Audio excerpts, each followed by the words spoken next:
today. We're talking to Herbert, who is calling in from Arkansas. Herbert, who says we are being deceived by the devil. Herbert, you're live on Talk Heathen. What's up? Hi. Yeah, we definitely are being deceived by the devil. And of course, all religions will tell you about that. But the deception is very simple, and it's right in our faces, and no one seems to see it. The big lie is about the nature of our reality and the nature of our realm and our planet and the solar system, and of who created what. And basically that's being perpetuated by NASA and by all of the space programs that are absolutely lying to us. How are they now? I take it you have definitive evidence that this is the case then? I don't know. I guess how you define definitive evidence. Well, why do you think? You seem quite sure about it. So yeah. What's your reasoning? If you're saying that this is absolutely the case, I'm sure you've got something that is it just a hunch you've got? Do you have documents demonstrating that NASA are lying to us? What level of evidence is it that persuades you that this is true? Well, we all live on a crater, in a crater on the moon. Okay, that has absolutely nothing to do with the question I've just asked you, sir. I feel like I'm being avoided. People are avoiding my questions tonight, and it's jolly frustrating. What level of evidence, sir, do you have that NASA are lying to us? Is it a hunch you have got? Do you have some undisclosed, some documents that have been disclosed to yourself by NASA personnel? Have you seen documents? Have you spoken to people from NASA who've told you that this is the case? No, I have a logical mind that can see the truth. That's cool. So I have a logical mind and can see the truth too, and I think NASA's being totally honest. So now what? Well, we have. I mean, first of all, you're asking me for proof of something that I haven't even really explained what's going on here. You said I NASA's was lying asking to you for us. evidence of the claim that you made, which was that NASA was lying to us. Yeah, I want to deal with that specific. Can you see the moon? Yes. Can you see the moon? What has that got to do with NASA lying to us? Wait. Let him cook. Let him cook, Richard. Yeah, I can see the moon. What's up? Have you ever looked at the moon through a telescope or footage of a moon through the telescope? Yeah, I've done both. Yeah, and you notice how everything looks wavy and all the stars look wavy. Everything looks like it's watery. No. That's because it's only reflections. It's reflections off of I don't think it looks watery. But Dan said no. Dan said no to your answer, and then you said, well, that's because. Well, Dan doesn't agree with you. When I go outside and I look at the moon and I turn into a werewolf during the full moon, I don't see any water on the moon. I don't think it's watery. It doesn't look watery to me. So you're not even listening. I am listening. You said it looks watery. I say I don't think it looks watery. You say it's wavy. Like a reflection off of water. Yeah, wavy. No, it doesn't. Why do you say that? You've never seen close-ups of stars, how they look like water flowing? No, I don't think they do. I mean, I don't think they look like water. I think they look like gases, you know? Yeah, they are gases. Okay, so gases aren't water. I mean, they're not like liquid water anyway. I mean, they could be water in liquid in gas form, but. Well, why don't you guys let me tell you what I'm trying to say before you start asking me for proof of what I'm trying to say? Because I disagree.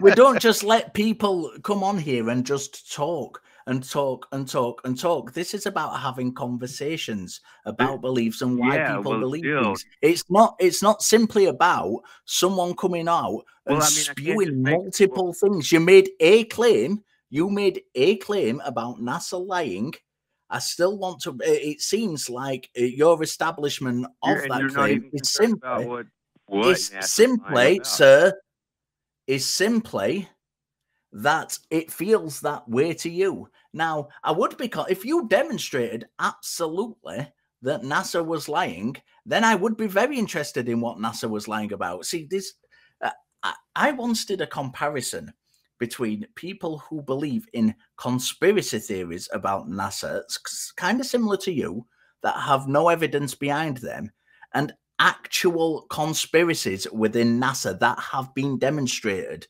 And one of them was when the Challenger, then an actual conspiracy that happened with NASA was when the Challenger spacecraft exploded, and there was an investigation into it, and it turned out that NASA knew about the fault that was present in the O-rings during that launch, that they weren't stable at when it got to a certain low temperature. They knew about this, and it was kind of swept under the carpet during the investigation. That is a genuine conspiracy. We have evidence of it. We have a paper trail of it. We have witness testimony about it, and it was demonstrated to be the case. That is how you demonstrate that a conspiracy is taking place. Just simply saying, well, it kind of doesn't really feel right to me, is not evidence that a conspiracy is taking place.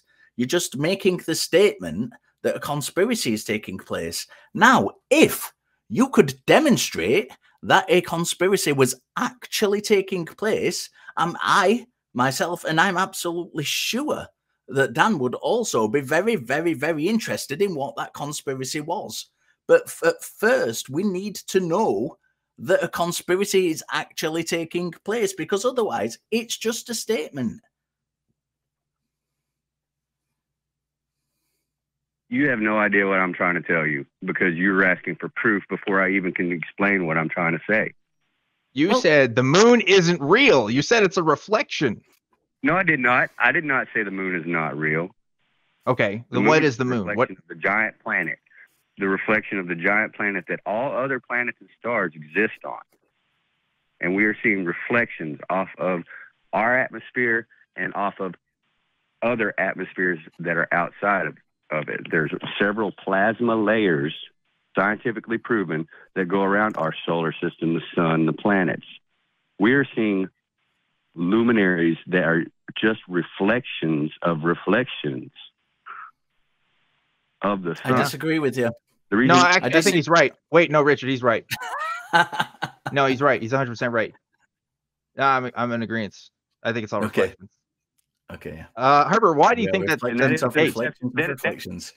The deception of the devil is that we are made to believe that we are floating out in some space, all crazy like, and millions of miles an hour, whatever, however you want to call it. But who is the devil, and why would that make it? What would be his advantage in deceiving us over such a thing? There's a giant planet out there full of resources and who is other the realms, devil? Other places. Wait, hold on. Wait, I want to. We gotta go deeper, Richard. I gotta know this. So there's a planet. Dan is the host of Truth Wanted, caller. But in case you don't know, he talks about this stuff a lot. Like, this is my bread and butter. All right, I gotta know. So there's a planet, and its reflection is what we see on the moon. That right? Our image of the moon is a reflection. No? Yeah, the image of the moon is a reflection of the entire planet. And on that planet, everything, all the other planets and stars exist, satellites and all that crap. So the moon is a reflection. It's not there in a material form. Right. It's a reflection. Okay. So what's reflecting it? Like, but it's underneath us. We're on top of it. We're standing on it. We live on the moon. It is a reflection of the planet that we are on. Oh, okay. So the moon is a reflection of our planet. But our planet is 1,100 times bigger than what we're told Earth is. See, Richard, this is some deep info that you just got. I got to learn from this. Okay, wait. So we're on a planet and it's big, really big, and the moon is a reflection of that. So like, what is the moon just like a giant mirror in the sky? How does that work? No, the plasma of our atmosphere, which is made of gases which are compressed into liquid, is reflective just like water. And so some of the light goes through and goes to the next layers and reflects off of that too. It's like having two-way mirrors or two, translucent kind of halfway reflective, surfaces bouncing the same light back and forth to each other. Some light goes through, some light comes back. And the stuff that goes through makes it look like that there's a whole bunch of these things out there. But what we're actually seeing is Earth has its atmosphere. We're seeing other realms, other places on the moon that have their atmospheres too. And we see that shining and we think that's a star, but that's actually just another realm, another planet, like get it, the word, it's a small part of the plane. Okay. So wait, but the moon in the sky at least moves, right? Same thing with the stars. Stars aren't in the same location every time. But right, because how could that be oscillating? But they do stay in the same position, relatively. Because of astronomy, astrology, all that stuff. It doesn't change. It's cycles. We know that because of astronomy. So it's right. Yeah, no, I hear you. I'm listening. Okay, now see, now we have a fuller picture of your worldview here, Herbert. I appreciate you sharing that with us. Let's get to the nitty gritty here. Okay, Richard wants to know a couple of things. He wants to know about the devil. He wants to know about the deception. Should we start with that, Richard, or you want to go a different way? What are you thinking? Who is the devil? I'm still interested in what this evidence is. The devil is the God of the Bible. The devil is the God of the Bible. We had a call about this last week as well. God of the Bible is deceiving us through NASA and presumably other spacefaring agencies. Everywhere, yes, all of them. Why should we care what the Bible says? Just like anything else, it has some truth in it. Well, there are certain things that have some truth in it that aren't all true, right? Definitely not all true. It's absolutely misleading. So why should we care about what it has to say then? How do we know this part is a true part? What if it's a fake part? What part are you talking about? Just any part of the Bible, right? How do we know the true parts from the Bible from the not true parts of the Bible? I wouldn't know. Well, you do think some of it's true, right? So you must have a method. Well, I mean, some of the historical accounts are true. Okay. I think they're just misinterpreted. Just like mythology is true. Okay. And it's just discounted as being incredible and not real. So some historical accounts of the Bible tell you. Yeah, there could be some exaggeration and stuff, right? In like mythology, right? Mm-hmm. Yeah, I'm following you there. How do we decide which is the right interpretation? Right. In other words, what if what you're saying right now, this entire cosmology, like you're not using the Bible for answers? No, I'm not looking to the Bible for answers. No, I'm looking around at the world. But what do you mean looking around at the world? Because when I look around at the world, I do not see that the moon is a reflection of our planet alongside all the other stars. Like I'm looking around the world and I don't see that. So how are you seeing that? What method are you using to come to that conclusion?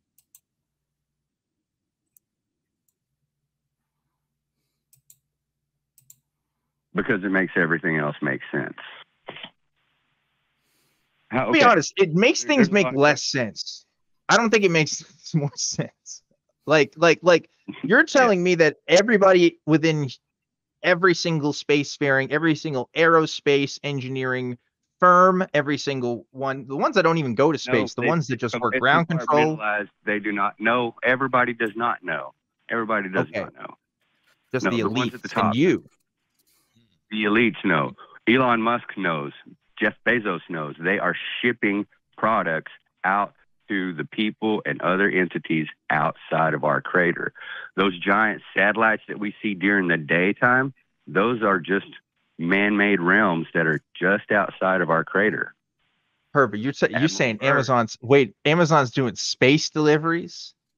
That's crazy. Wait, they can't. So is Elon Musk. They're late on my overnight. You're telling me they can go to space? That's crazy, dude. That's wild. They have canisters that. Well, why else would they have fuel cells that don't get returned? Because they're just cargo. And those spaceships are just full of helium. Helium. There's no way if the cosmology, if the stars were like they said they were, and the moon was that far away, we'd never be able to get there. Ever. Oh. What are they delivering to what do they got? Like, what are people where's doing? this? I mean, there's people out there. I don't know. Dildos, phones, cables. What is it? Yeah. Why do you? Yeah, exactly. Why does Elon Musk think that he can make a phone that works on Mars? Because Mars isn't that far away. And I've seen. No, I just think Elon Musk thinks very highly of himself. I think that's why he thinks that. I think he thinks he could do it. I don't know if that's because Mars isn't that far away. He can do it because Mars is a giant volcano, and there's a Soviet scientist that even said that Mars is the biggest volcano on the planet. Herbert, you trolling? You're trolling, dude. Are you trolling, Herbert? No, I'm not trolling at all. I'm not trolling at all. Not one bit. Herbert, if we live on the moon. If we live on the moon, why don't we all wear silver costumes as predicted by the Mormon religion? I think that's a very important question that needs answering if we're going to talk about people living on the moon. Yeah, the Mormons, the Mormons, the Mormons, Dan. Yeah, man, the Mormons, they're the weird ones. Mormons, really. I don't know enough about them. I don't really know exactly what they believe. Okay, so what does that have to do with costumes? That's just weird. See, you guys are deflecting. Where do we go from here? Like, how do we know that any of this is true? Like, can you give us one thing that we can look at that tells us, oh yeah, okay, this makes sense? Because all I'm hearing is speculation, right? It's easy to speculate. I can come up with my own cosmology. I can say the moon is literally made of cheese, and the fact that people say it's made of cheese as a joke is the government trying to dissuade us from the idea that the moon is actually made of cheese, right? I could say that. What's going to make that true? Right? You could say anything, but it doesn't make any logical sense. Well, I'll be honest, Herbert. I don't think what you're saying makes logical sense. I think you have to. Where do we go from there, way, Herbert, to kind of get what you're saying to make logical sense? I mean, even if we just apply the principles of Occam's razor, the kind of idea with the least amount of assumptions is more likely to be correct. There are so many assumptions in what you're saying that you could build the largest mountain in the universe out of that. Bubbles. I'm not assuming that there's plasma bubbles surrounding the planets in the solar system. That's scientific fact. I'm assuming that they would be compressed gases, which are reflective, similar to how water is. But that's a logical assumption that makes sense. Why is it a logical assumption that makes sense? Gas can be compressed into liquid, and liquids that are not dark are usually reflective, or even if they are dark. Yeah. Partially, but also, like, planets could be a thing. See what I mean? We have different ideas, right? So you hear the word planet, a small part of the plane. Yeah, that's not what the etymology of that, I think. But here's my greater point, right, Herbert? We have different ideas. We can rank these ideas on what's more likely to be true versus what's less likely to be true, right? We can take a list of 1 million ideas of what the universe is, and by and large, there's going to be some that are just there's just no reason for us to think it could be true, but we don't really have any other reason besides it could be to think it. Because some that are going to be more likely to be true than others because of evidence, right? Because of the things we can observe. See, they tell you right in your face all day long. Why do you think Elon Musk's internet company is called Starlink? Because he is linking the stars that are outside of our planet, that are on the same planet, outside of our crater. Or it could just be he's a sci-fi nerd and he thinks it sounds cool. You see what I mean? We have different ideas about what one could be true. Yeah, you can play it all off like that, but when you really start to look at it as how it makes sense, why would he send his Tesla out there if he actually couldn't drive the stupid thing out there? Well, wait, I'm completely lost now. We can't. Nobody can drive cars out into space. It makes sense. Unless you're on the I jet beg set. to differ. I have seen Fast and Furious. I disagree with you, Dan, completely. Well, that is also a lie perpetuated by the government to make you think otherwise. But look, I think he put a rocket out into space with a Tesla car on it because he wanted to show off. That's why. No, right? He needs his car out there. He needs a car out there so he can cruise around. You think he literally needs a car? Herbert, you're trolling. You're trolling. This is a troll. I am at this troll. point I now. do not believe for a second you're being serious, Herbert.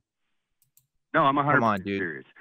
I have taken the executive decision to drop Herbert because I think that last remark ridiculous. Come on. All right. Yeah. Even if that's first of all, very unique cosmology. I'll give you points for creativity. But look, I could say a million ideas and none of them can be true because there's no reason for us to believe that it's true. I have yet to see a single thing that you said today where I should think it's true. If you're being genuine, which I'm suspicious of, but if there's a good chance you're being genuine, I really want you to think like, okay, how would you convince a guy like me, right? What's the best strategy to convince a guy like me? Is it just keep saying stuff because it makes sense to you? Or do you want to make appeals to my worldview, my understanding of science, my understanding of history, my understanding of politics in order to make something to be true? Because your worldview is so different from mine. I have no idea how I could connect that. I have no idea how I could incorporate any of your ideas into what I already believe. So good luck to you on your quest for truth. You have to demonstrate things. And this is, you often see this in conspiracy. And Dan, you know a lot about conspiracy theories, being the producer and the host of Freethought. I do deal with it a little bit more than we do over here. But, you know, the thing about conspiracy theories is you start with something like, and that's a popular one, NASA is lying to us. And rather than demonstrating that that's the case, because there is no reason in claims like that one that we've just heard, there is no way to demonstrate that's the case because it's not the case. So instead of simply demonstrating it is the case, which is what we should be doing if we're trying to convince someone it's the case, we have to start layering up and layering up. And what we get is a runaway train effect of more elaborate stories to try and justify the one before it. And that's how these kind of deep conspiracy theories start. And it's why they're so difficult to kind of, the people who are kind of caught up in them, it's why it's so difficult to get them out of them, because it's not just a case of saying, well, look at this one thing. There are layers built upon layers, each trying to justify the one before it.